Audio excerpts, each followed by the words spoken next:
ഷെഫുകളുണ്ടല്ലോ നമ്മുടെ ഉദയംപേരിലുള്ള മുല്ലപ്പന്തൽ ഷാപ്പിൻ്റെ അടുത്താണ്. എന്താണെന്നല്ലേ, കള്ളു കുടിക്കാമെന്നല്ല കേട്ടോ, നമ്മുടെ പത്തിലെ കുറച്ച് ഫ്രണ്ട്സ് വന്നിട്ടുണ്ട്. അപ്പോൾ അവരൊക്കെ ആയിട്ടൊന്ന് ഫുഡ് കഴിക്കാൻ വന്നതാണ്.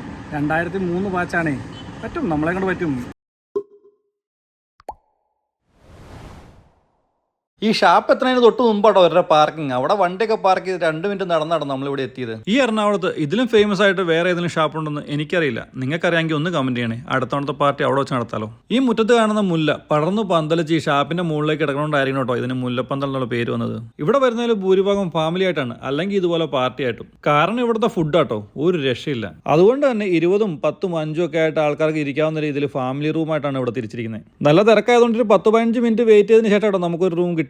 ഹോട്ടലിലും റെസ്റ്റോറൻറ്റിലൊക്കെ ഉള്ള പോലത്തെ മെനു ഒന്നും ഇവിടെ കൊണ്ട് തരില്ല കേട്ടോ. ഇവരുടെ ഫുൾ ഐറ്റംസ് ഇതുപോലെ ഭിത്തിയിൽ തൂക്കിയിട്ടുണ്ട്.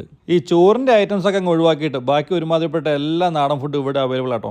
ആകെ ഒരു പ്രശ്നം മാത്രമേ ഉള്ളൂ, ATM കാർഡ് എടുക്കുകയില്ല. ഇവിടുത്തെ ബില്ല് ക്യാഷ് ആയിട്ട് തന്നെ കൊടുക്കണം. ഇതിൽ നിന്ന് എന്തോ ഓർഡർ ചെയ്യുന്ന ആലോചിച്ച് കണ്ണും തള്ളിയിരിക്കുന്ന സമയത്ത് കൂട്ടത്തിൽ ഒരുത്തൻ സിനിമാ ഡയലോഗ് പറഞ്ഞ പോലെ എല്ലാം ഓരോ പ്ലേറ്റ് പോരട്ടെ എന്ന്. കേട്ട പാതി കേൾക്കാത്ത പാതി ചേട്ടൻ ഓടി നേരെ അടുക്കളയിലേക്ക്. പിന്നെ അവിടെ അവൈലബിൾ ആയിട്ടുള്ള എല്ലാ ഐറ്റംസും 1 by 1 ആയിട്ട് ടേബിളിലേക്ക്. കൂട്ടത്തിൽ ഭയങ്കരൻ ഒരു 1.5 കിലോയുള്ള മോദയുടെ ഒരു തലക്കറി ആട്ടോ, ഒരു രക്ഷയില്ല.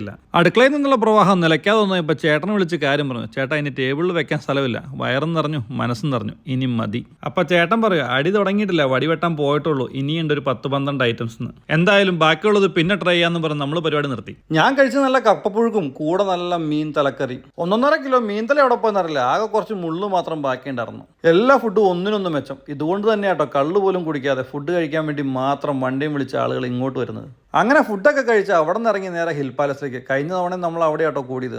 ഈ തവണ കുറച്ച് പേരെ ഉണ്ടായിരുന്നുള്ളൂ. എങ്കിലും ആ പഴയ കലാലയ ജീവിതത്തിൽ മധുരമാർന്ന ഓർമ്മകളെല്ലാം പങ്കിട്ട് കുറച്ചു നേരം വർത്താനമൊക്കെ പറഞ്ഞിരുന്നു നേരെ വീട്ടിലേക്ക്.